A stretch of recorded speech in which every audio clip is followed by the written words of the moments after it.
time. And don't forget, if you need a pre-workout, the We Like Sportz Show and Tight Nutrition have teamed up. So head on over to tightnutrition.net /We Like Sportz. Get 10% off your orders. We'll have Casey in a minute to show us the guns that you get from Tight Nutrition. So you want to check that out. And also check out the Snooze You Lose podcast with Uncle Joe, the Black Bookie, with the Snooze You Lose pick of the week. Yesterday, he was right again. He had the Cubs winning. And they won 10-1. So check out him. He knows his stuff. Also, we have a new sponsor coming up at Official League. At Official, just one L League. Looks like they're going to be supplying lids. So check them out over on Twitter at Official League. So, and I don't know. I mean, I'm hearing a lot of noise and stuff like that. But I was wondering, Casey, Keith, do you hear that? Because I'm starting to hear that. What could that be? I hear that. You hear that? I hear that. I do hear that. And let's do this real quick. Oh, my goodness. It's time for Breakhead News. That's right. This is Eddie Columbus with your We Like Sportz Breakhead News. This past Saturday, before the Ravens-Buccaneers preseason finale, Odell Beckham and Baker Mayfield embraced before the game. It was the first time ever that Baker found OBJ on the field. Week 0 in college football kicked off with Notre Dame defeating Navy in the air and on the ground 42-3. I heard the Navy midshipmen after the game could be heard yelling, "We could beat your ass at sea." Land, air, sea. I think Notre Dame would take them. And finally, the new Undisputed with Keyshawn, Michael Irvin, and Richard Sherman debuted today. And Skip Bayless proclaimed, "Hey, fellas, you talk too much." Sounds like a sharp contrast with that show. This is Eddie Columbus with you. We Like Sportz. Breakhead News. Yeah, that's that's good we know. stuff. I know you're tuning in, Ed, for the new show. You're a big Sherman fan. Yeah, that's not correct. Thanks, Casey, for playing. That is not correct. All right, I want to talk real quick, and before we get our guest on, Evan Thomas. Your thoughts, Keith? We had a funeral last week for the guards. Guards dead, or are they showing any life? But it doesn't matter because the Twins keep winning. Well, if they're going to do anything, this better be the week to do it. They play Minnesota this week. Matter of fact. Matter of fact, let me look here at my cheater here. Well, you got, what's it called? You think that they even have a chance at all, Keith? You really think that we still have hope? Anything can happen. I remember back in 1978, my New York Yankees was down by 14 in August to Boston. And Yankees came back. Won the playoff game thanks to Bucky Dent. Bucky Dent against the Red Sox. Green Monster, and the Yankees rolled on to the World Series. Keith, do you see any pinstripes in Cleveland? I don't. It's a great. No, but hey, anything can happen. But we'll see. Everything will be definite after this series. I'll just say that. Casey, guards dead. You still the funeral that we had for them last week still good? It's just hard for me. It's like more frustrating every game I watch. You know, like, and the sad thing is, the Browns season starts, and guess what happens when the Browns play? Yeah, even more frustrating. It must be a Cleveland thing, maybe. I don't understand why you guys are just going with the negativity. Remember the Guardians back when they were the Indians won 22 straight, and I've seen the movie Moneyball. Things happen. You see the key word in that? The movie Moneyball. I know it happened in real life, but what are the odds of that happening? Yes, ladies and gentlemen, that is the real Peyton Vince chiming in. We have no photo evidence, so that could be CJ. That could be CJ. We don't know, but I do like the positivity. Peyton, your response to that? Here's a shot. The response to possibly Peyton Vince or the Guardians situation? I'm waiting for him. You want his championship? You know what? I may be a little confused, so why not both? Here's my hairline, so that way you know it's me. Yeah. Okay. Oh, look, here we go, Peyton. Just in case you're curious. Oh, look, it's we like car I was wondering if that was CJ. geez. All right. Well, who's driving faster right now? What's your mile per hour? Let's play a game. What's your miles per hour right now?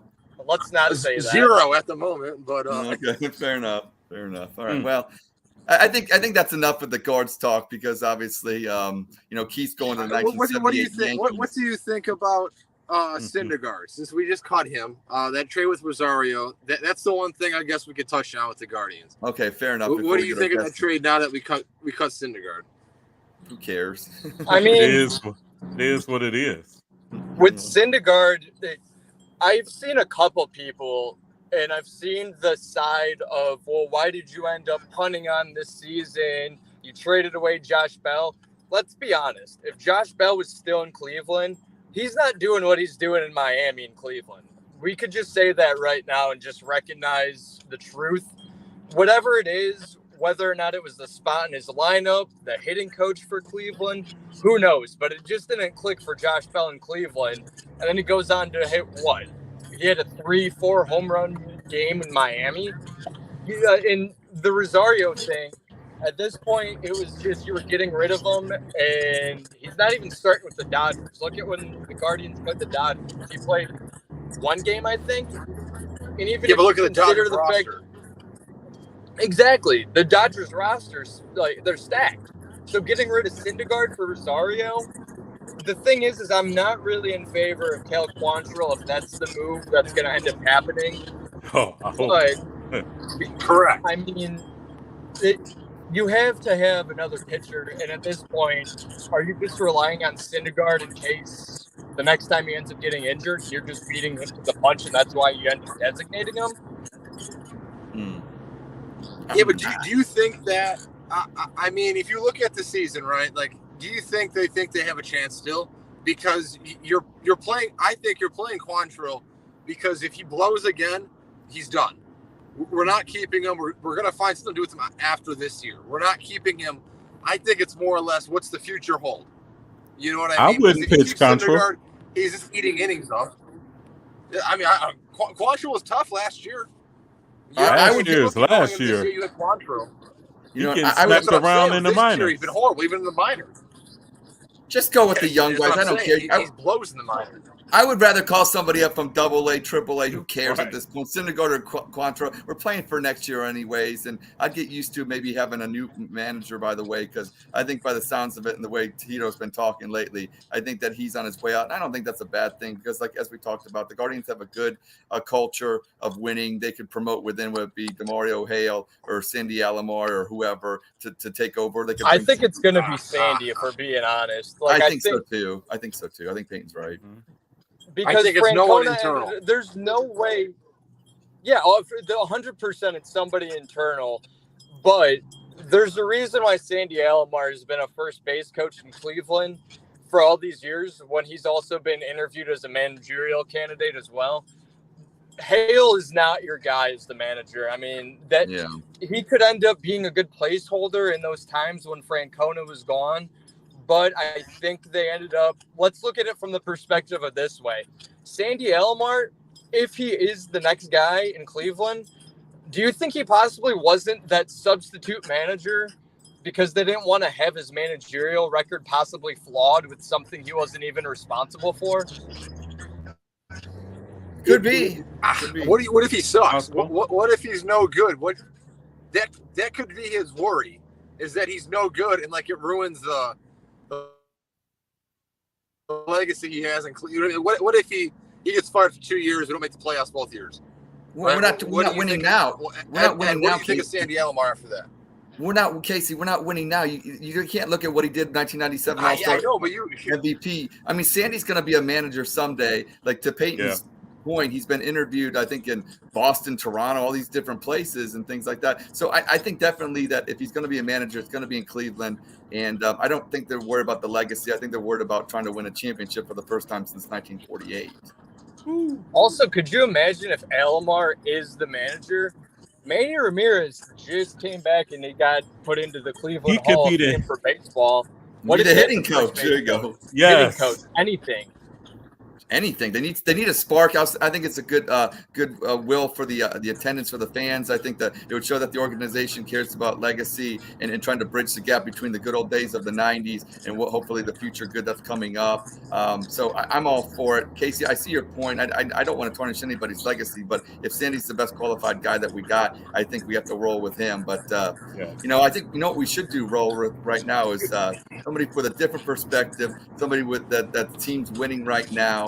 And we're going to go to Chicago. We're going to bring in our guest, Evan Thomas, right now to talk some Atlanta Braves baseball. We're going to dab into some Notre Dame football as well because they play my Buckeyes. So what's up, my guy, Evan? What's up, guys? I guess I got to bring the energy on this show. How's it going? What's up, Evan? Yeah, please bring the energy. We're having funerals over here. So let's talk about the Atlanta Braves. Now, I'll be honest with you.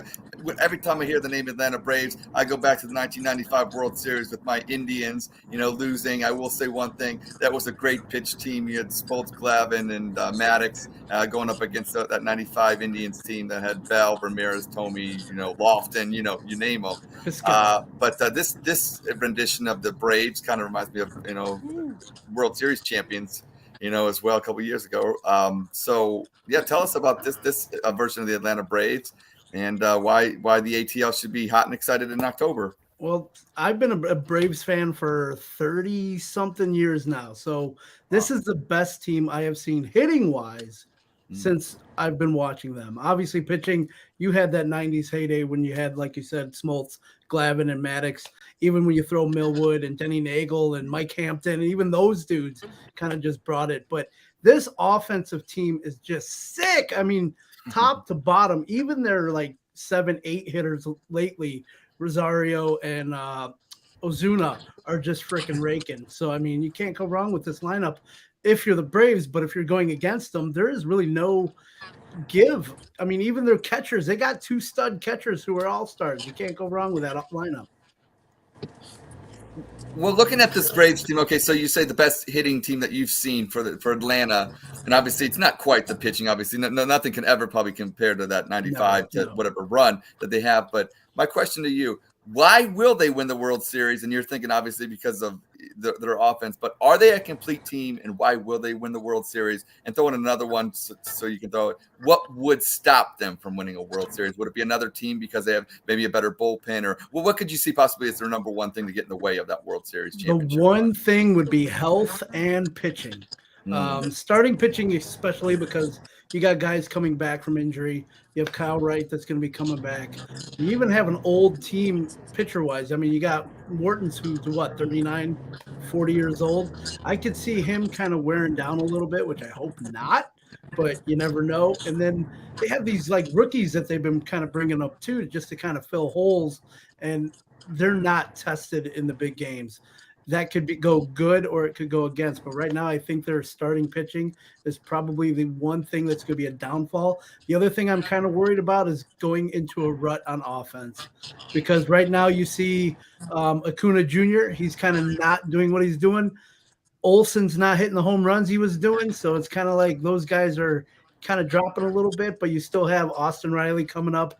You have Ozzie Albies on the DL right now, and you got Michael Harris Jr. He's actually batting number 2 and just hitting really well the last couple of weeks. So it just depends on if they get into a rut at certain times also. Where do you think the weakness is at in your team? What do you think would stop you guys from winning the World Series? Yeah. That would be, like I said, starting pitching would be the one spot that I'm worried about, just because they don't have the depth, even though for the playoffs and everything, you need about 3 or 4 good starters, but then you need a deep bullpen that can go. Their bullpen actually got stronger at the deadline, so that kind of helped them out. So that might help them, but I don't see a lot of games going into 5, 6, 7 innings outside of Strider and possibly if Wright comes back, we'll see how he does. But Morton, other than that, it's going to be tough to kind of get through that first 7 innings of games. Well, I always think this was you need some high-scoring games. Yeah. to be winning those games. Basically. Well, my question to you is with the starting pitching, back in the day, you had the 1-2-3 punch, but you're saying 3 to 4, which I totally agree with when you get into the best of 7 series, but rate your 1-2. Okay. So your 1-2 punch of starting pitching compared to other teams that you'd have to face, like against the Dodgers, like, what I'm saying? Because I always say this in a series, if your first 2 guys can be like, like a Schilling Johnson was with the Diamondbacks and things like that, obviously you need that 3-4. But a 1-2 nice punch like that gets you up 2-0 in a series is definitely something that to be had. Would you say yours is okay compared to other teams? I would actually, if you had Strider and Morton or even Fried when he's like 100% and kind of going, though either one of those 2 guys, Strider's my number 1. Okay. That dude is just, strikeout machine. I think I heard a stat yesterday. 36% of his outs are strikeouts. The major league average is like 22%. So he's like way up above where that's supposed to be. So he can kind of just bring it. But I notice he's also been kind of wearing down later in games too. So that's where he kind of starts getting hit is around the 6th and 7th inning. He'll take those first 5 and he'll just rip right through it. Gotcha. Keith, your question for who else do you see as a formidable opponent of the Braves besides the Dodgers in the National League? Besides the Dodgers? Yes. Okay, well, I do. Obviously, the Dodgers would be number 1. If Cincinnati gets there, and I've been hot on Cincinnati since early June, and that team, even though they're really, really young, I can see them just kind of saying F it and just kind of going hard and winning. They don't have the pitching, though. I don't think that they can hang with the Braves. But that they got lineup everything else to hit. Yeah. Their whole infielders rookies, basically. If India ever comes back at second base, that could obviously help them out too. But man, those guys are young and they're hungry, and they're fun to watch too. We actually donated Cincinnati a guy. yeah, we did. Oh. We didn't need him because he doesn't hit singles, so Casey, what you got? Because I can hear you. No, he's back. Okay, so he's still driving. He's still doing. He's still doing his thing. He's fighting the traffic. God bless him. I'll be home in 5 minutes. 5 minutes. Stay safe, Casey. Stay safe out there. Stay safe. Yeah, 2 hands, not 10 and 2, 10 and 2, right? So Atlanta, I'm here just to hear about the Braves. Yeah. Who isn't? Now I remember this is going back in the day. This is dating me a little bit, but the World Series against the Blue Jays, and I remember my father and I were watching the game, and we're doing the tomahawk chop, and obviously with the Indians logo going away, and it's what are your thoughts about the Atlanta Braves? Would they always be the Atlanta Braves, and what's your thing? Because with the tomahawk chop, I love it. I'm saying when the stadium does it, I love it. I mean obviously yes. Wait. Breakout news. Is he here? Breakout news. Oh, there it is. Right there. I actually have the tomahawk from back in the day when I went there. That's a really interesting question about that, because the Indians, obviously, when it was the Redskins, that's a different scenario to me, other than like Braves. Yep. They do need to get rid of the chop. I don't really care for it anymore, even though I still do it. But it's just one of those things where and my buddy Dennis, who is like a huge Braves and Notre Dame fan, we both have been Braves fans since our early teenagers, and he hates it too. So I kind of see it. It kind of has to go. I don't think they really have to get rid of the maybe they should, but I don't know. I'm kind of torn about it. It sucks either way, but. Well, they did what Cleveland did, though. At first, they kind of got rid of the main mascot and went to like the A for Atlanta and the C for Cleveland as the primary logo in the last couple of years. And I actually have the old Braves hat with the Indian on it, or the Chief or whatever they have on that hat. So I do have that. Like I said, it's a tough thing. Just kind of when I bring this to games, isn't always the best thing to do. Yeah, well, like I said, that '95 World Series, if the people were offended, that would be the series to be offended by. Well, who was the player a couple years ago? I think it was somebody with St. Louis who was trying to get it canceled, which I get it because he was American Indian. I'm actually Cherokee Indian, so for me, I don't mind it. Okay. So. Okay. Doesn't bother Well, me. my only thing with the names being changed, I mean, obviously I understand Redskins because you're talking about specific skin color. I mean, I get that. I don't think their logo was racist because it's actually, you know, a logo of a Native American, and you know what I'm saying? So and I would say that the Cleveland Indians logo was a caricature, and I could say that would be offensive. Okay, I get that. Like the Blackhawks, Chicago Blackhawks, they use a Native American. I don't think that's offensive. But I just think that, you know, it sucks because, you know, we love sports. It's so tradition. Much. That's what tradition. It is. It's tradition, and I understand some people didn't like that tradition. But the only thing I will say is, before I lose my main point was, you know, we go from Halloween to Christmas now. And it seems like we have Thanksgiving, but you know, I feel like, you know, my kids are in school. We don't talk about Native Americans as much as we used to. I feel like they get lost now, and you know, and it just, and one thing with sports, it's like it brings it up at least, and maybe it would be a better conversation to have in a more mature way if the two sides could settle it without always being cancel this, and come to some compromise. Because, you know, like I said, I just feel like with education that we're losing that whole Native American experience. And if the Indians and Braves and Redskins, you know, if they at least, you know, perpetuate a conversation, then that's still better than just forgetting about them as well. So that's my take on that. I understand that, you know, people are going to do what they do and think what they're going to think. And I'm not trying to persuade anybody either way. It's just, I just don't want to lose that culture that we've had in talking about them. And, you know, so that's my take on that. So I have an interesting scenario. See what you guys think of this. Obviously, we have those teams that we just mentioned, Blackhawks. Now, think about this: Chiefs, Buccaneers, Raiders, Vikings, Seminoles. Throw those in there. It's a whole lot of them. Fighting Irish, Notre Dame. I mean, are there people going to be offended? Are the Vikings going to be offended? Are Raiders going to be offended? Buccaneers, stuff like that. It's a whole new scenario where you could throw it out there and say, hey, this could also offend people too. Do you then start changing? I mean, the Chiefs right there. How is nobody then saying anything about the Kansas City Chiefs? I'm most offended by the Guardians offense, so I'm not going to lie. I just want them to take the Central just so the White Sox are done. I'm glad they're out. Are you a White Sox fan? Hell no. Okay, because my poor girlfriend is though. Talk about culture and something that needs to change. The White Sox. Well, they kind of did that last week when they got rid of the two head guys. But yeah, Ken Williams and Kenny and Rick Hahn. Yeah, Rick Hahn. Yeah, but yeah, that's just a interesting thing to think about with the other team names on what you can possibly do with those also. I agree. But well, the more you look into all that stuff, though, the more you see, you know, flaws in every aspect of it. Sure. Yeah, true. You can like Florida State. Look at Florida State with theirs.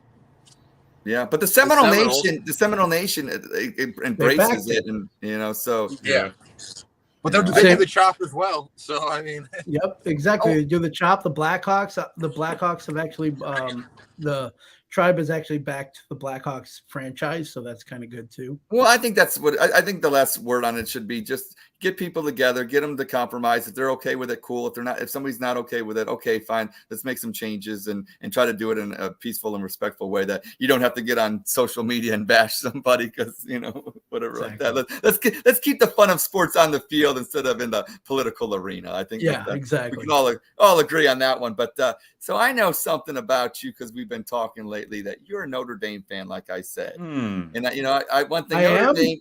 Yeah, I think you are. And you're fighting Irish. I see Ian Book jersey in the background. Yeah, there's no Ian Book jersey back there. So my question to you is just like every year I see, you know, it kind of scares me as a Buckeyes fan because we haven't named a starter yet for, you know, we got McCord and Devin Brown going at it. You guys look like you got a real deal at quarterback this year, something that Notre Dame hasn't always had. And I think that's the one piece that kind of held you back with the upper elites in college football. So tell me, I see that smirk on your face. I think you're a little excited to talk ND football. So I'm gonna let you do that. Tell us about Hartman. Tell us about the Irish. I know they went over to Ireland and did a number on our service academy, the Navy. So talk to us about them, because I'm a little excited. Buckeyes play at Notre Dame week 4. Let's go. Tell us what you got. So I'm actually just excited Notre Dame picked up Aaron Rodgers to start, because they got the old guy now at quarterback. So because what is Sam Hartman 24? He's a 6-year senior. Yeah, dude has he has all the records but like one passing in the ACC. I think the one passing was passing yards, which was held by Phillip Rivers. So this guy coming into Notre Dame gives them obviously a bona fide stud quarterback, unlike as I said it on social media the other day, the lollipop kids that played at Notre Dame last year, when you had Buckner and you had Pine. Both guys are like under 6 foot tall. Now you got a guy who could sling the ball. And if you were watching that game against Navy, man, he was sitting in there taking hits. And even when he wasn't taking hits, he would just sit there and just kind of roll off to the side. He found, I forgot the freshman's name in the corner end zone on that one play for the touchdown. But he kind of just rolled out, went right to the line of scrimmage, passed it. But that offense now with him running it just looks like it could be a lot more fluid. That offensive line is just going to hold people back. And that running game, there's like 4 dudes deep that can go with Notre Dame. So it's kind of sick what they have this year offensively. The only thing I'm kind of worried about is the defense. So that's kind of where I kind of stick, even though they only gave up 3 points to Navy, but it is Navy. What can you say? It is Navy, but the one thing that scares me is a Buckeyes fan. Obviously last year we haven't named a quarterback yet. No. Yeah, I know. Well, that too, but when you came last year, that was a closer game than I had expected as a Buckeyes fan. Yeah. I know you guys got better this year. We don't have CJ Stroud this year, so I think that is definitely. I think it's going to be a great game in South Bend. I can't wait. I'm excited.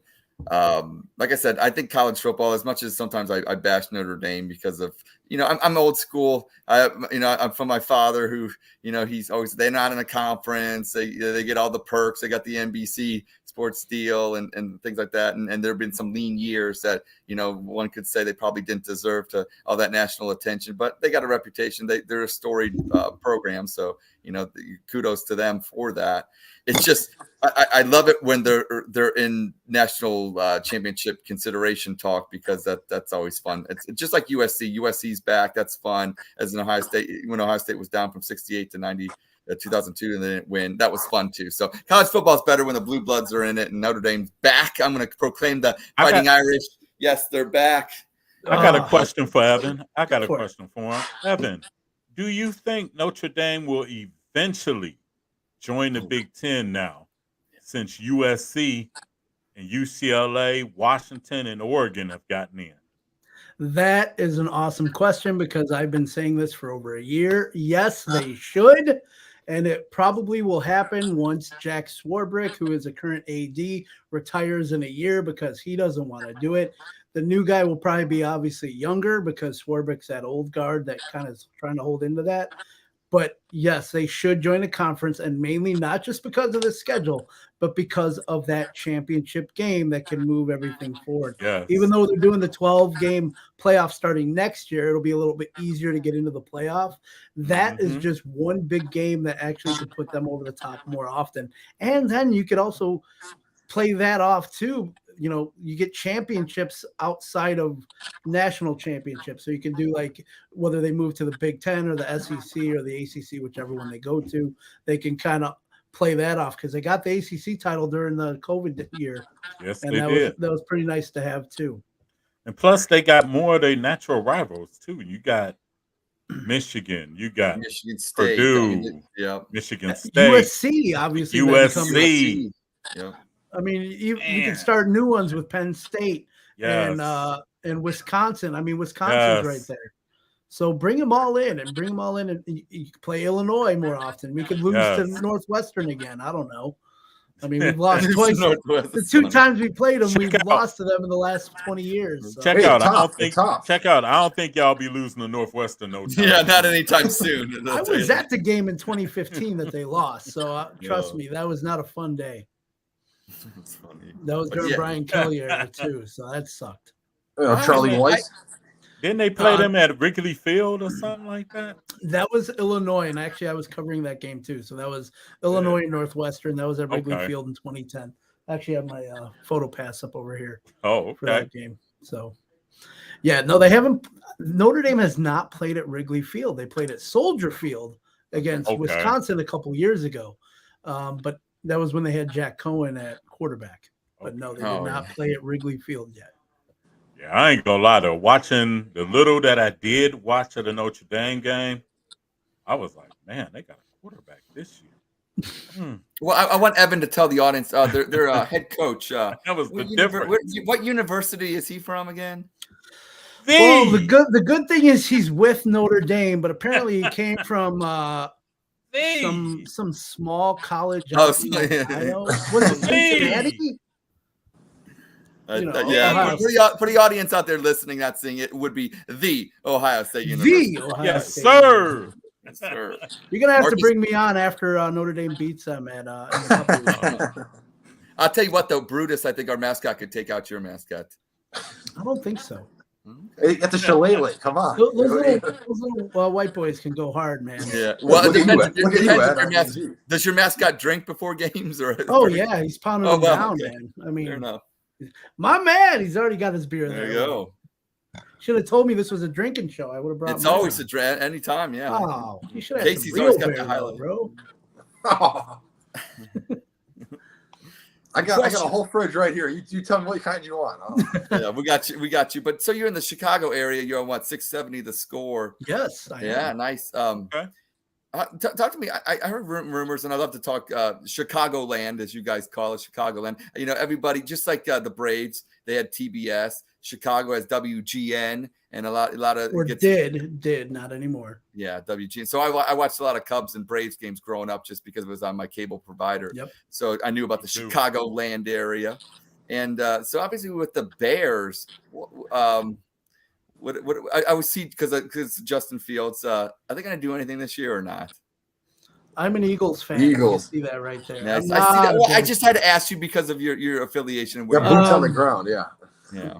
My so-called friends who are Bears fans won't like me when I say this, but I have them going 5-12 on the season. Okay. So I mean, it's going to be better than last year, but with what I've been hearing, Justin Fields on the field in preseason, and even though he did have the one game where he was 3 for 3, but no pass went for plus yardage. You know what I mean? Past the line of scrimmage is dump what offs, I mean. basically. Yeah, they were just dump offs, but. Yeah, apparently he's looking for his checkdowns more than he is trying to find his open receivers. But that's what happens when your receivers are kind of Okay. So 5-12 is what I have the Bears going, and I'm gonna have them losing to Green Bay opening week, and then probably being the worst team in the North. Wow. Now I'm always curious with Chicago, the makeup of I know it's a pro town, and I get that, but if I was to take a survey in Chicago, I'm walking the streets of Chicago, and maybe no bulletproof vest. I'll be careful of that. Okay, I had to throw that in. What would you say? Illinois Fighting Illini. What is the makeup of the college football? Affiliations in Chicago, because I've always wondered that a little bit, because you have so many around there, and Illinois is not like Ohio State where it encompasses the whole state and everybody loves it. I wouldn't say the Fighting Illini have done that. No, they are probably lower on the totem pole for college fans. Okay. I would actually say Notre Dame is. That would be my guess too. I would have guessed that. With just per capita fans, Northwestern would probably be number 2, because Evanston is just about 45 minutes north of Chicago, but Illinois is 3 hours south. So it's hard to get to games down there because they're just outside of not Springfield. They're in Champaign. Yeah. But they're about 2.5 to 3 hours south of Chicago. So it's not like it's an easy thing to get down there. That's why they call Northwestern Chicago's college football team, because they're the closest to Chicago of all the college football teams around. Wow. Good ones or decent ones. It seems like I've always thought this about the state of Illinois. It's, with Ohio, you got Cleveland, Columbus, Cincinnati. So whatever teams, it kind of you can have your regional, what I'm saying? And it's kind of split 3 ways, where it seems like in Illinois, you got Chicago. And then, like you said, anything south of that, especially as you get real deep south, you're heading over into Missouri land. You're heading into things like that. It seems like it's not really a state that has to be unified with Chicago if they don't. I mean, you can obviously choose to be a Cubs fan and everything because they are more of a national team.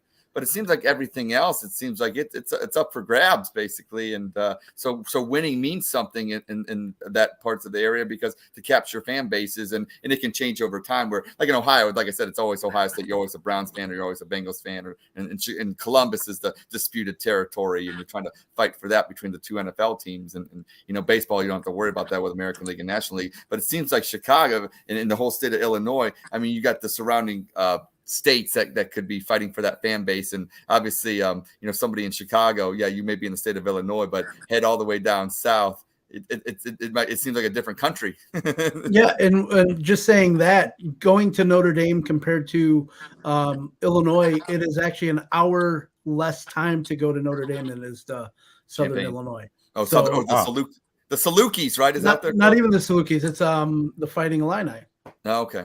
So that's 2.5 hour drive, and then for me to Notre Dame is about almost hour and a half to 2 hour drive. So wow, it's closer to go to Notre Dame than it is to Illinois, University of Illinois. Wow. Northwestern though, that's easier because it's up north a little bit. That's about an hour.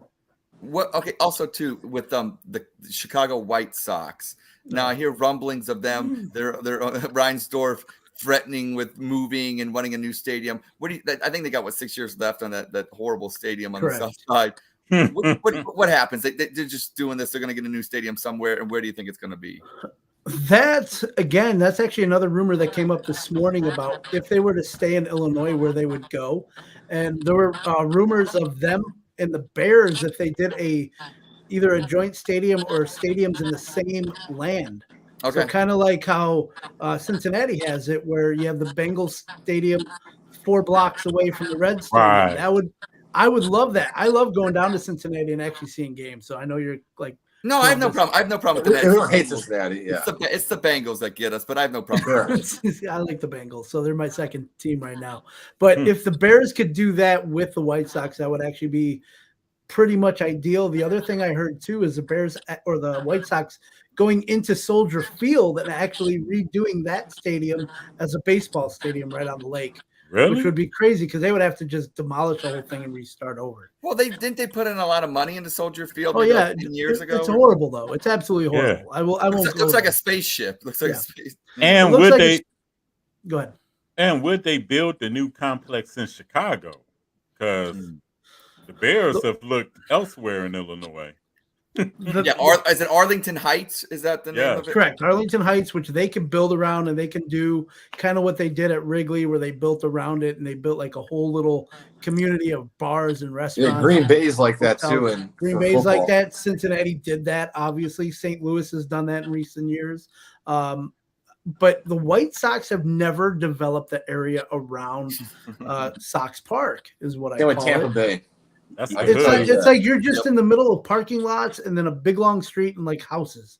There's hardly any bars. There's hardly any restaurants around there. It's not the nicest place to go to when you're past dark. So it just depends on what you're doing. But yeah, it's like just build around it, which they said they were going to do 20 years ago and they never did. I mean, to be fair, downtown Cleveland's not too hot after dark either. If you it seems get like away from the arena. Yeah. You're in Chicago, so I know we haven't spoken to you like the NBA, but the Bulls going to do anything this year? Anything? No. I mean, I had to ask.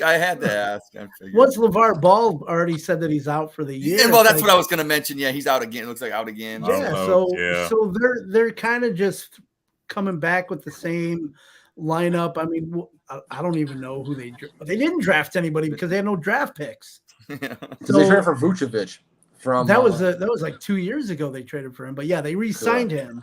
Yeah, and then obviously they have Levine and DeRozan, who are on stupid contracts right now. So and they can't trade them, but yeah, they're just going to kind of run it back with that team. And to me, they're a bottom 6 to 10. 6 to 8. Yeah, 6 to 10 or something like that. If they even get that high, the fact that they were number 1 a year and a half ago for half a season is crazy.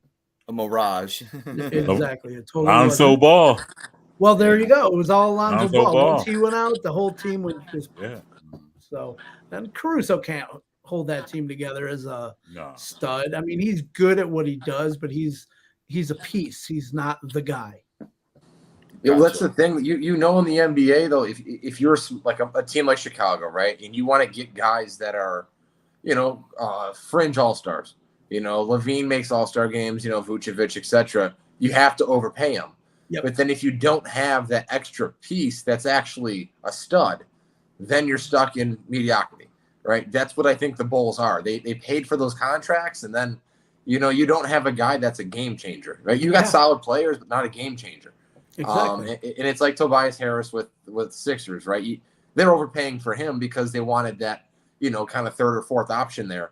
And thankfully for those guys, they're making more than they should. But I said they get those opportunities to play on teams that aren't making the championship. That's what it is. It's going to be like the Rockets. They had Fred VanVleet they signed, right? Mm-hmm. They made some big signings. Washington with Jordan Poole and Kuzma. Those two aren't taking a team to the finals, right? But they're getting a contract to be the studs, and they'll put up 20 a game. I could put money right here saying one of them will put 20 up a game. So it's just because of the opportunity they have. You know what I mean? Yep. And you guys saw the news, obviously, of Giannis, where he basically said he's waiting until after the year to see if this team is where they want to go.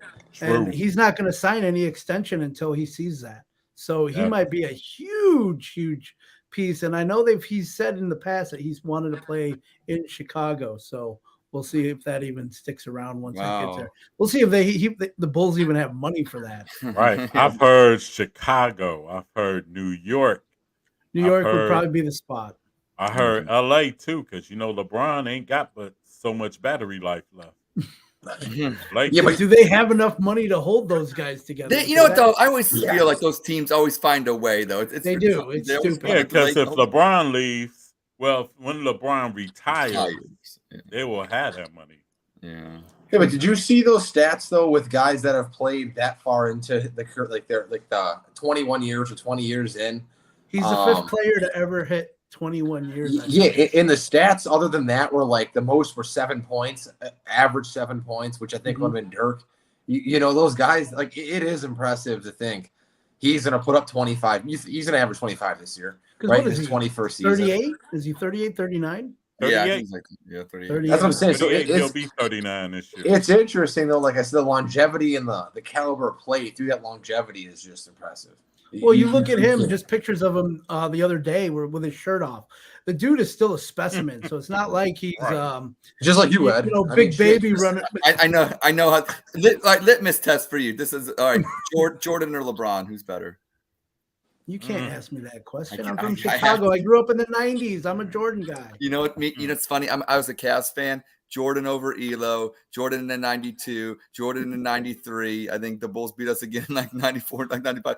As a Cavs fan Jordan's made me cry, I would pick Jordan over. I think LeBron's a better overall basketball player. I think Jordan's a better winner. He's a better winner. Yeah. And I think aliens are coming down, end of the world possible. One last shot to win it. That's Iguodala. I'm taking Jordan. Well, not taking Iguodala. Maybe I like how you say that, though. He's a better basketball player. He is a better basketball player. Jordan is a better athlete to me. Okay. And I'm only going to say that just because his stature was a little bit smaller and he was a lot quicker. And he played baseball. I watched a clip of him against the Cubs, and he had a he had a double or something like that. Yeah, like that. Yeah. He played. And I will also say this: Jordan also had that killer instinct. That's exactly what it is. He was a gamer, and he played 82 games like every year. Yes. He didn't take games off. I wish LeBron would have had that. It was a different animal then, though. Jordan would have never left Cleveland either, because that was his Jordan. Look, he's from North Carolina, but the Bulls were his team. He would have never left like LeBron. I don't think Jordan would have left Cleveland if he would have. If it was the other way around, no, because obviously in the 90s you didn't do that. You didn't do that, but I still think he's very territorial. Jordan is, he's like an animal. Yeah, like it's just this is where I'm at. I'm gonna win here, and also the buddiness. The new I call it the new NBA. You see these players dabbing it up, change. Jordan wasn't like that. That's why I like Kobe too. It's like if I didn't win the game, I don't want to talk to you after. Exactly.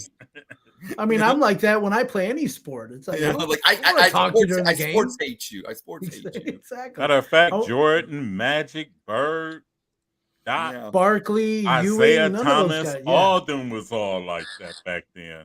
And then all of a sudden, when LeBron and them came, the AAU era also came. The AAU era, that's exactly where they all knew each other before finishing high school. Yeah, which I have no problem with. What you want to do when you want to grow up? I want to play with Chris Paul. Yeah. I want to play with Carmelo. I want to play with Keith Allen. Right. I'm saying, hey, Evan, it's me and you versus Keith and Casey. Let's go. So, Evan, I have a thing for you here. Yeah. You probably aren't aware, but I usually do a 2004 throwback. Oh, we're doing this timeout. Okay, this is not breakhead news, but we love this every week. We do it. Let's do a time hop 2004. Let's go. I'm not making this Cleveland theme because we got a guest. So we're talking NBA, so I figured I might transition. I think I have you guys this week. I think I can stump you. Okay. Evan, this is me and you. We can tag team this. Let's go. I think I could stump you. So we're going to the 2004 NBA All-Star Game. Oh, jeez. Why?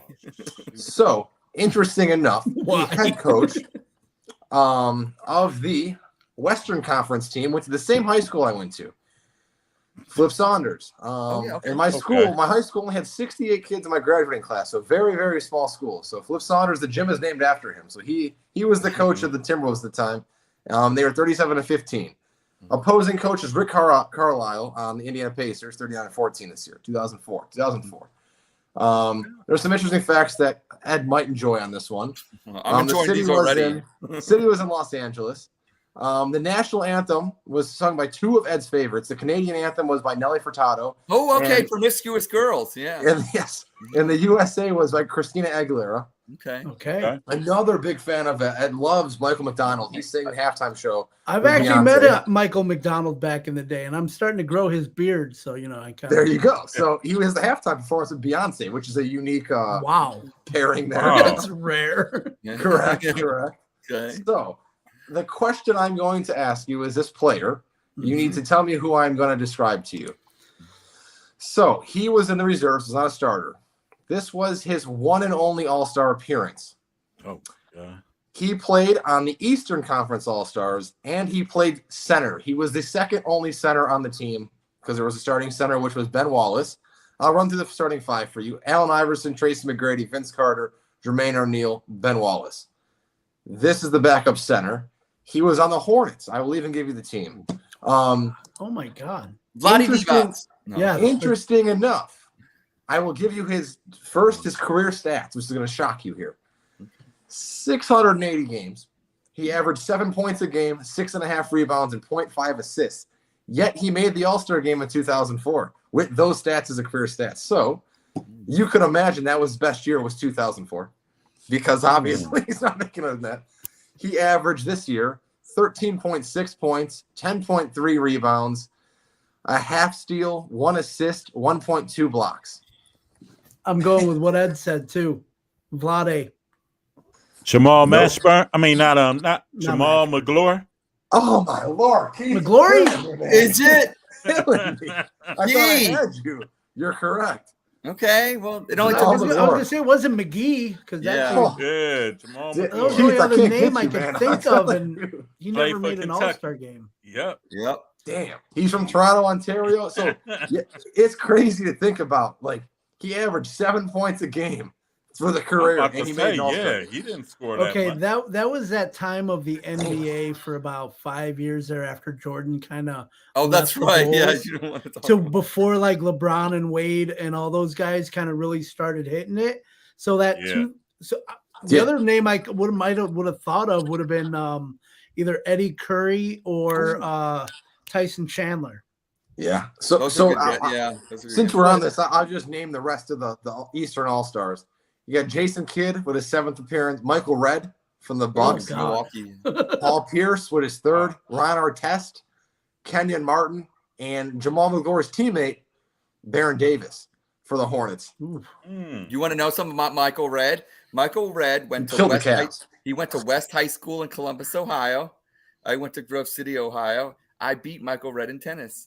I was on the tennis team. Really? So Nice. Michael Red played tennis at West, and I beat Michael Red. Wow. If you're curious, the other option I was going to go with was AK-47. Andre Kirilenko was. On the Oh, I Western remember side. Kirilenko. Yeah. But he Played didn't. for Utah. He made more than one All-Star game, and he didn't ever played for Charlotte, did he? No, he's a Jazz. So Okay, it was always just a Jazz. the Western team was Steve Francis started. Ooh, Mm. the Kobe franchise. was shooting guard. Kevin Garnett, Tim Duncan, Yao Ming was the starting five. Yep. Reserves were Ray Allen, Sam Cassell, Kirilenko, Dirk, Stojakovic, Brad Miller, and Shaq. Wait, Dirk was coming off the bench in 04? And so was Shaq. Yeah, well, Wow. So Yeah. I'm assuming the Western team won by 4. yeah, for like 40. Guess who led the team? Guess who led the Eastern Conference in scoring? Iverson. Jamal McGlure. What? With I how swear many to God. points? How many How points many he have? points did he score? 19. 19. Okay. And Shaq Wow. Shaq led the Western with 24. Who was MVP? So 2 bench players led the that's crazy. MVP was Yeah, it was MVP. Well, we do know the Shaq. final score wasn't 187 to 100. No. wasn't it's a that? normal score. 136 to 132. Okay, that's Okay. so high for that era. They actually Correct. played For- defense then. Well, while we're here, let's just touch on the slam dunk contest. Let's do that. God. Uh-oh. Holy shit! All right, so the contestants were Ricky Davis, Chris Anderson, Oh, The my, Birdman. the guy with all the tats and Yep. everything. yeah, Birdman. and Jason Richardson and Fred Jones. Did Fred Jones win it? No, Yeah, I don't know who Fred Jones Jason- is, but yes, Fred Jason- Jones won that, not Jason Fred Richardson. Jones? Fred Jones won it. Yeah, I gave Fred. I said the most obscure name had to have won it. you're gonna get ready for this one too. This is even better. The 3-point contest. Oh my Okay. God! Chauncey Billups, Katino Mobley, Rashard Lewis, Kyle Korver, Stojakovic, and Rashawn Leonard. Leonard, no. Kyle Korver. See, this is Rashawn what I Leonard. just said But- about that Rashawn era. Leonard? Kind of sucks. Rashawn Leonard won it. Yes.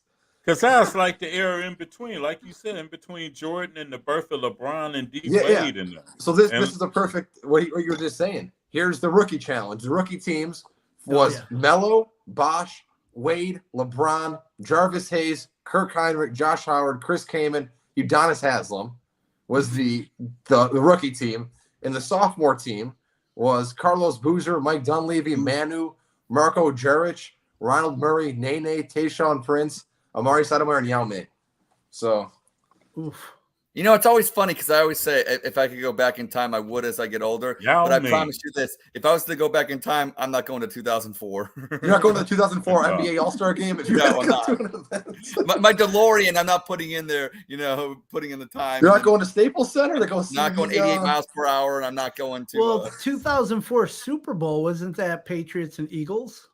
Yeah, but that was Yeah. 24-21 Patriots, I think. I know. Let's see. Yeah, That's speaking the of, Terrell Owens game.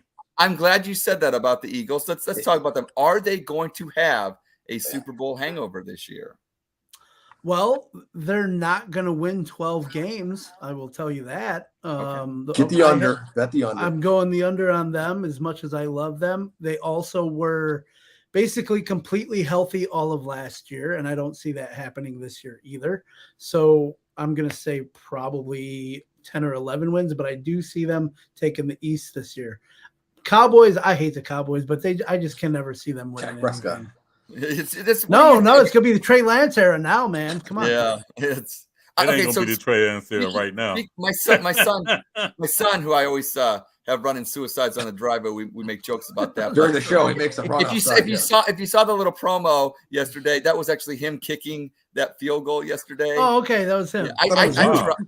I tried Oh, kicking that a was field you. goal, Yeah. but after the first field goal, I hurt my back. And I had to stop.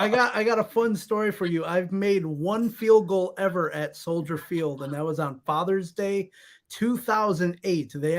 We did a breakfast there. They let all the dads for Father's Day do one kick from, I think it was the 15-yard line. So 25-yarder then. 25-yarder. My brother-in-law at the time, who was a former soccer player, was like, "Oh, I'm gonna nail this." Goes up there, shanked it right. I come next. I buried it right down the middle. I forgot who the punter was at the time for the Jeff Jager, I think, or something Oh, that like might that. have been okay. He was the one that put the ball down, and I nailed it. My ex-wife has a picture of me getting it through. My brother-in-law wouldn't talk to me for the rest of the day. So wow. I've made a field goal there. I've made a basket at United Center. I've made a basket at Notre Dame football or Notre Dame basketball, and I've scored a touchdown at Notre Dame football too. Oh wow! I'll practice games and shit. What was the play? What was the play? What'd you do? What'd you line up and how'd you catch it? And what was the for what? For the football? Philly special. Yeah, Philly football. special. Yeah. Oh no! I mean, it wasn't an actual game. I just kind of took the ball and was like, "I'm going to the end zone. I don't care."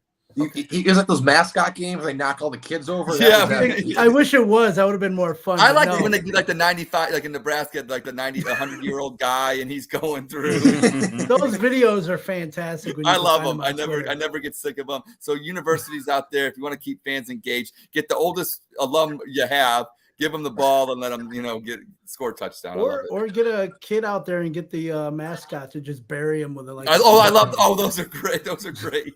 I forgot who did that last year. We ran through like 6 kids with just stiff arms. It was. Yeah. You can do that with your son in the park as a father, I'm thinking to myself, if I could only get away with it. Oh, you put a mascot thing on. Do it in the grass. Do it in the grass. Do it in the grass.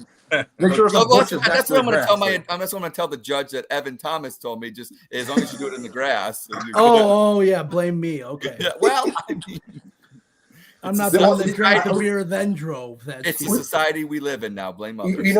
As you came on, Evan, we were talking about the funeral of the Cleveland Guardians. Yes, I heard. And the sad and the depressed. There is good news with that hat that Ed has on. We did not touch on this. I forgot about this earlier. Cleveland Browns. Cade York hit the goddamn road. He's gone. Pack those bags.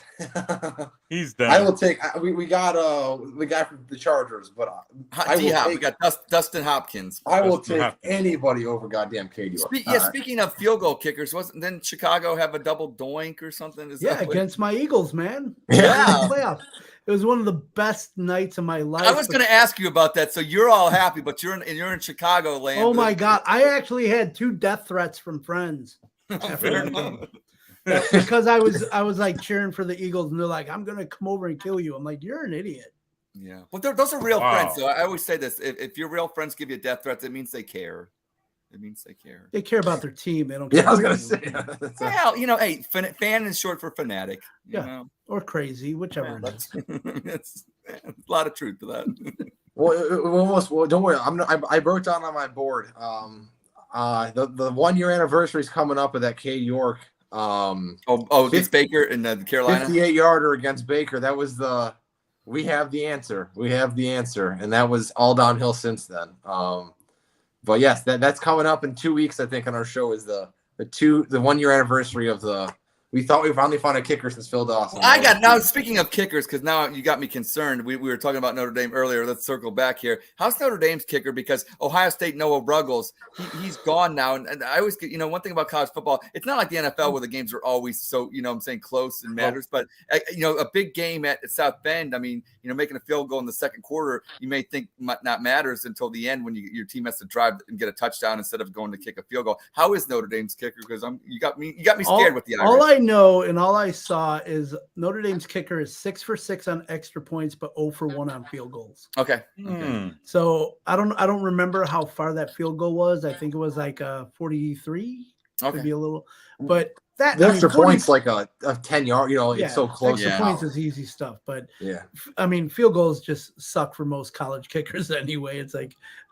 Good ones are the good ones, so you know those guys. Right. But look at those dudes that I saw a stat about how many guys that were drafted in the top, the top 5 or 6 rounds in the NFL, kicking wise. None of them are doing anything. Like you had that guy from Kansas, Florida. Was it Florida State?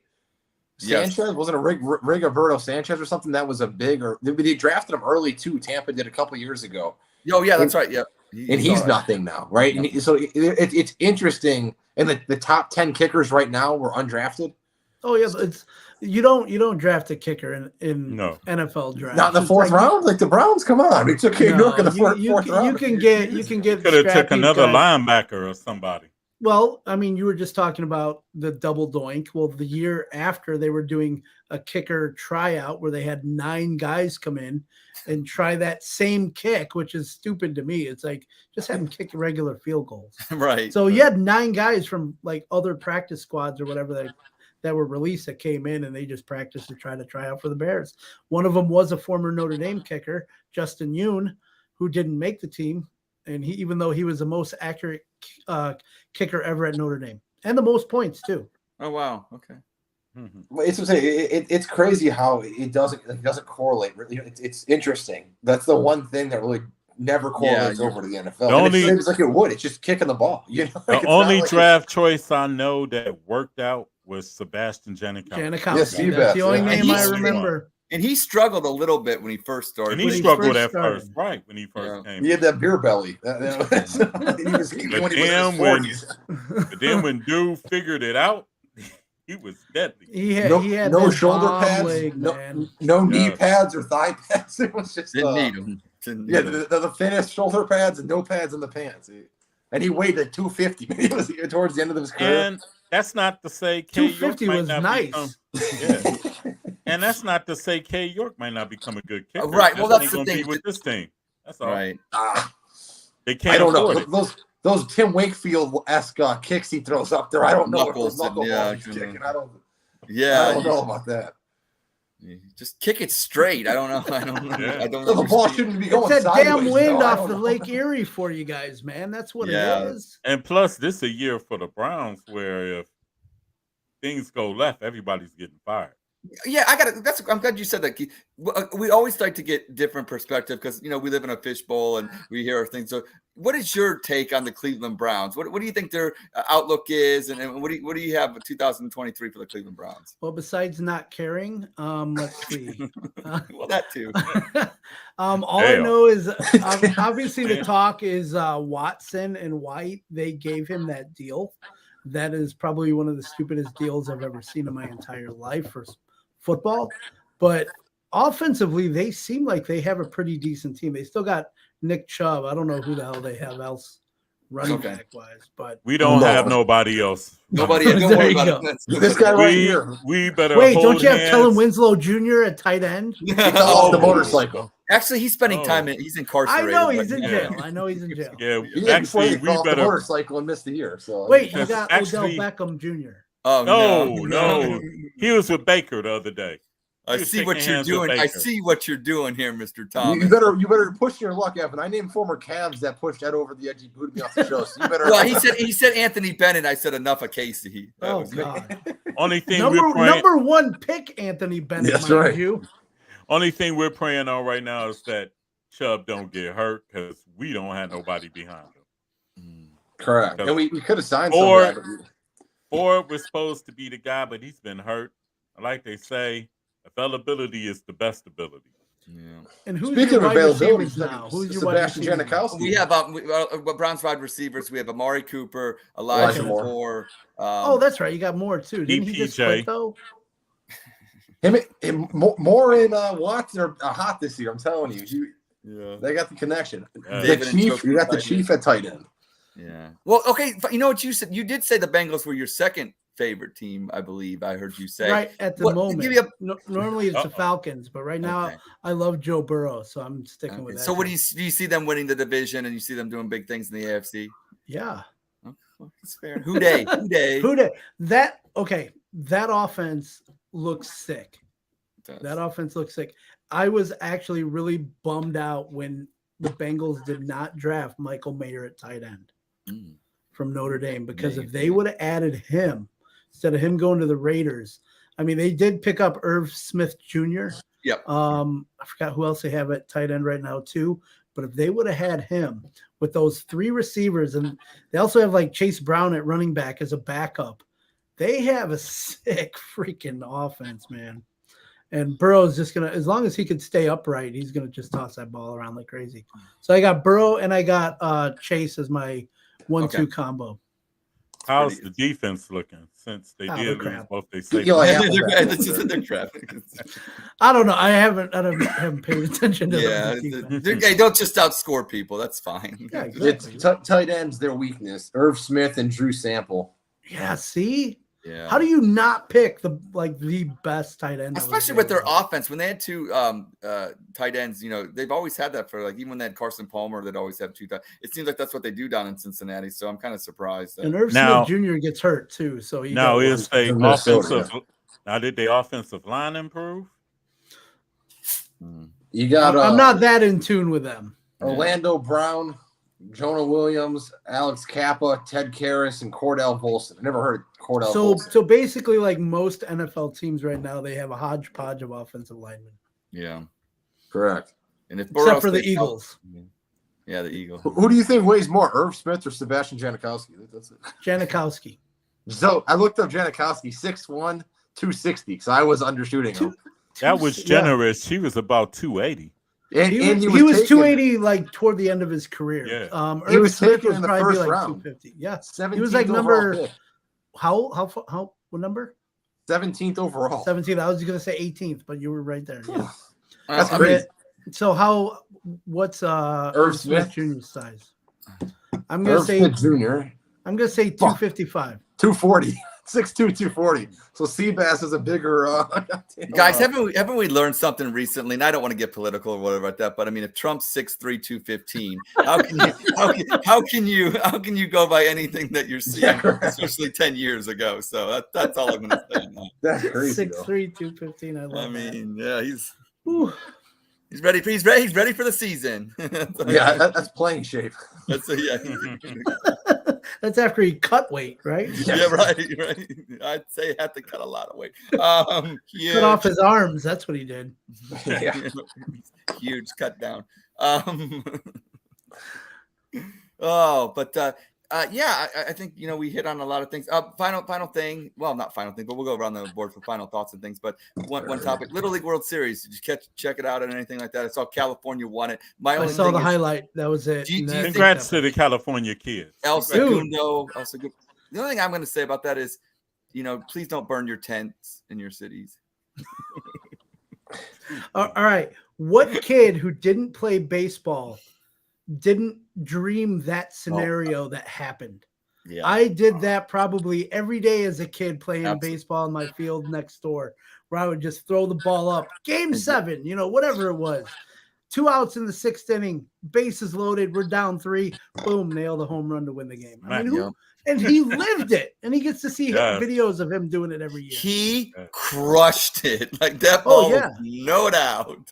And his dad cried more than he did. So that's the funny part. He figures he's going to do more of that in the future. So. I mean, shit, Ed, you told me after the show you're hitting the driveway and you're making your son stand at the bottom of it with just a glove and you're hitting piss rockets. Oh, yeah, straight. Yeah. Off the cement, I heard. I do like the Karate Kid. I also put a blindfold on him too. You put a brick backstop behind him. You full speed against someone. Yeah, exactly. Hey, I'm a dedicated father. I'm not LeVar Ball, but I do want to win here. the cardboard glove. You got an actual glove. That's what it is. I know. Go back in the day, Todd Marinovich, USC quarterback. His dad was quite hard on him too. And look how that turned out. That didn't turn out good. No. No. Don't do that to your poor kid. I don't want my son doing any rehab stints. Right. Ed Jr. in Columbus, we can that's trying to be a good father. Junior in Columbus. Just got that. That's right. That's the back of his baseball jersey. Casey, show us the guns. I talked about Titan Nutrition earlier. And every Evan, I don't have any guns if you're curious. But there they are right there. TitanNutrition.net, 10% off. There it is. Oh, look at that. All the way. He doesn't need any Titan Nutrition. I just look bigger in person. That's what it is.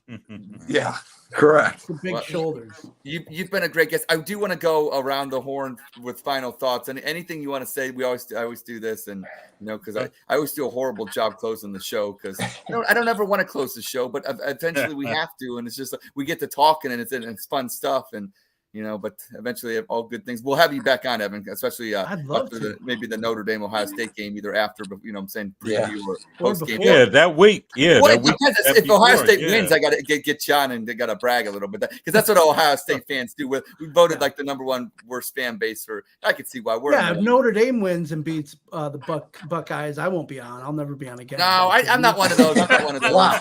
Yeah. Exactly. No, I always say this: win, lose, or draw. It's always fun to have. That's what makes sports great. That's why we like sports, and it's because of the fan interaction. What goes on the field. I don't play for Ohio State. You don't play for Notre Dame. Let's have fun with it. That's how. Yeah. Ooh, look at that.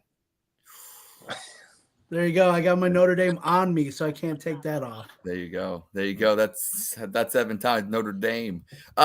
So Keith, we'll start with you. Keith, final thoughts. What do you got to say to the We Like Sports Club? First off, rest in peace, the former Cleveland Guardians tribe manager, Pat Corrales, who passed away. Oh, He got in a fight. Was he the one that got in a fight against the Oakland A's back in it might have been him. Check that out on YouTube. I believe it was Pat Corrales got into a brawl, and he was against the Oakland A's like in the 80s. So check that out. He had a lot of fight in him. A lot of I remember dude used to tell Ernie Camacho, "You can do this," pointing at his chest today. Back in the days. Well, rest in peace. But rest in peace, Pat Corrales. And it's the dawn of a new day without K. Keith, you do a podcast. Plug that. I always say plug your stuff. Also, Locked On Sports 216 will be back on September the 7th, but I will be doing videos about my previews of the divisions. A lot of Pittsburgh fans gonna be salty at me, including my son. Casey, shoot what you got, my guy. So we'll stick with the Katie York thing here for a second. Phil Dawson, I'm not sure if you guys seen. There's a video of him a few days ago hitting a 55-yarder. He's coaching in high school at in Texas, I think. But he hit a 55-yarder. I think he's around what is he right now? 48. Yeah, 48 years old. God, hitting a 55-yarder. So hold on, and they made someone asked him, "Would you come back to to play for Cleveland?" And his comment was, "I'm just a call away. I can still kick. Tell Deshaun I'm going to need my number back. Number 4." That's what he said. So Phil Dawson, we should never got rid of him. I told you he was our captain. You guys didn't believe me. What's this right here? That's the captain's patch. Hey, it's not just any captain's patch. It's the four-star gold captain's patch. Ooh. So that's how sad it was, Evan, to be a Browns fan. I was gonna say if your kicker is your captain, your offense is Your team is in dire straits if that's the case. That's what I'm saying. As long as it's not Martin Gramatica, you're good to go. Automatica Grammatica. Or Bill, whichever one blew his knee out on the stupid jump.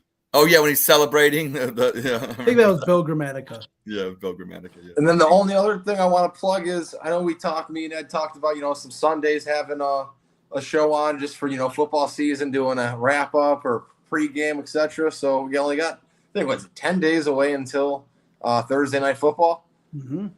So that's exciting. I'm not sure if you guys have fantasy teams, but I had a few drafts this weekend, so looking pretty good. I had a keeper league. I had Jalen Hurts. I kept him. He was an 8th round pick. I got to keep him as an 8th round pick going into this year.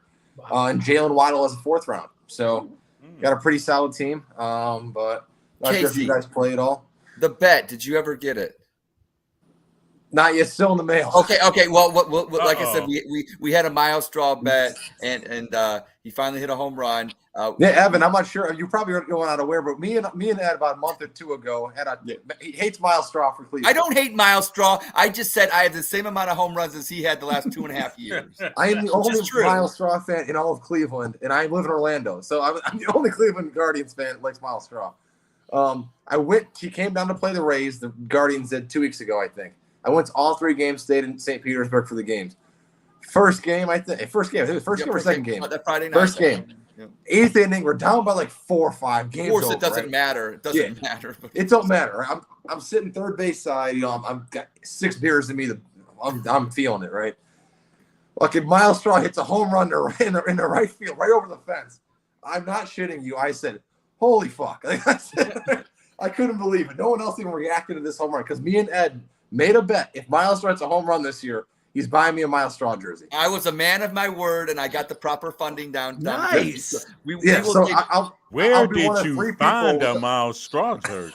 I'll be one of 3 people. You got to get it made personally. That's what he had to to. do. You ain't finding that. You're not even finding it as a T-shirt in the clubhouse store. But you might have to get him another jersey next year because he might not be with the Guardians. Well, it'll go with my Bradley Zimmer jersey, my Trevor Bauer All-Star Game jersey, 3 Baker Mayfield jerseys.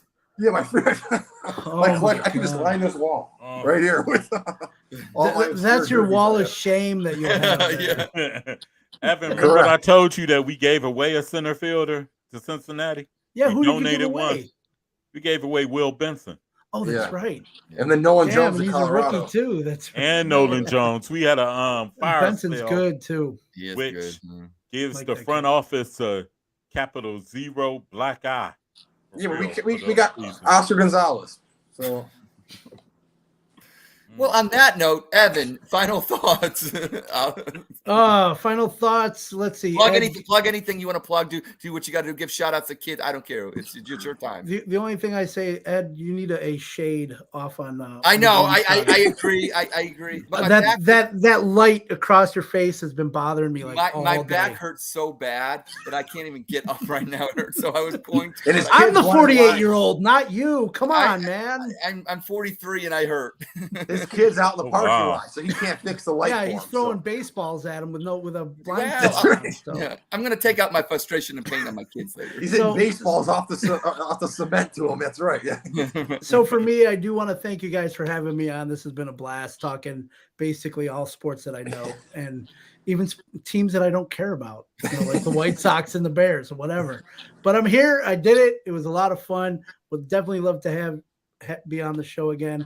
That I follow a couple good teams is always nice. I've gone through bad years, man. I'm an Eagles and a Braves fan. We lost a lot, but we won a lot too. It's just we didn't win the title still recently.